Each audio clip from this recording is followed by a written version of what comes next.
एक बार इंद्र कृष्ण से मिले। इंद्र ने भगवान कृष्ण से पूछा, कृष्ण, क्या आप कृपया मुझे अपनी माया की शक्ति दिखा सकते हैं? कृपया मुझे माया नामक जादू का रहस्य बताएं और वह कैसे काम करती है। भगवान कृष्ण ने पूछा, इंद्र, क्या तुम सचमुच मेरी माया की शक्ति देखना चाहते हो? इंद्र बहुत परेशान थे, इसलिए उन्होंने कहा, हाँ कृष्ण, मुझे यकीन है, मैं आपकी माया की शक्ति देखना चाहता हूँ। भगवान कृष्ण ने उत्तर दिया, ठीक है इंद्र, मैं तुम्हें दिखाऊंगा। चलो यहीं छाया में लेट जाओ और मैं तुम्हें सब कुछ बता दूंगा। लेकिन सबसे पहले इंद्र, ये बहुत गर्म है, क्या आप मेरे लिए एक ठंडा पानी लाएंगे? तुरंत इंद्र ने प्रसन्न होकर कृष्ण की सेवा करने का वादा करके निकल गए। सूरज ढल चुका था। इंद्र पानी ढूंढते ढूंढते बहुत दूर पहुंच चुके थे। गर्मी असहनीय हो गई। इंद्र को एक पानी का कुआं मिला। इंद्र का गला भी सूख गया। वो सोचने लगा कि वो 2 गिलास पानी लेके जाएगा और दूसरा खुद पी लेगा। कुएं के पास बहुत खूबसूरत लड़की खड़ी थी जिसे उसने कभी देखा था। वो लंबी काली पलकों के माध्यम से इंद्र को देखकर मुस्कुराई और उनके साथ कुछ ऐसा हुआ जो पहले कभी नहीं हुआ था। वो बस उसके खूबसूरत चेहरे को देख सकता था। आखिरकार वो बोला, क्या तुम मुझसे शादी करोगी?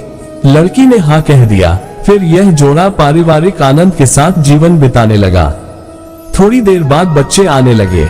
इंद्र का घर बहुत जीवंत हो गया। इंद्र और वो लड़की अपनी छोटी सी दुनिया में बहुत खुश थी। इतने वर्ष बीत गए, बच्चे बड़े हुए, स्कूल गए, शादी हुई, समय पर पोते पोतियां आ गई। इंद्र एक महान परिवार के मुखिया बन गए। पूरे गांव में उनका आदर हुआ। यह माया की शक्ति है, वो हमें कृष्ण के चरण कमल भुला देती है। वो हम पर हावी हो गई और हम अपने भगवान को भूल गए।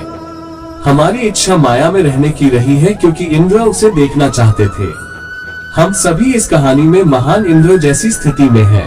भगवान की इस माया से मुक्त होने के लिए हमें उनके पवित्र नाम का स्मरण करना चाहिए। हरे कृष्ण कृष्ण कृष्ण हरे हरे, हरे रामा रामा रामा हरे हरे। भगवान को किसी परिस्थिति में भूलना नहीं चाहिए। चाहे आप सुखी हो या दुखी, हमेशा भगवान का नाम स्मरण करना चाहिए। जब प्रभु हमारी समस्याएं सुलझाते हैं तो हमें उनकी क्षमता में विश्वास होता है, पर जब प्रभु हमारी समस्याएं नहीं सुलझाते हैं तो प्रभु को हमारी क्षमता में विश्वास होता है। अगर हम आवाज नहीं भी निकाले तो भी प्रभु को हमारी पुकार सुनाई देती है। जब हम विकट परिस्थिति से गुजर रहे होते हैं और प्रभु को मौन पाते हैं तो हमें याद रखना चाहिए कि परीक्षा के दौरान शिक्षक सदैव मौन ही रहते हैं। आप श्री कृष्ण से प्रेम करते हैं तो इस कमेंट्स में जय श्री कृष्ण लिख दीजिए और इस वीडियो को लाइक कर दीजिए। राधे राधे।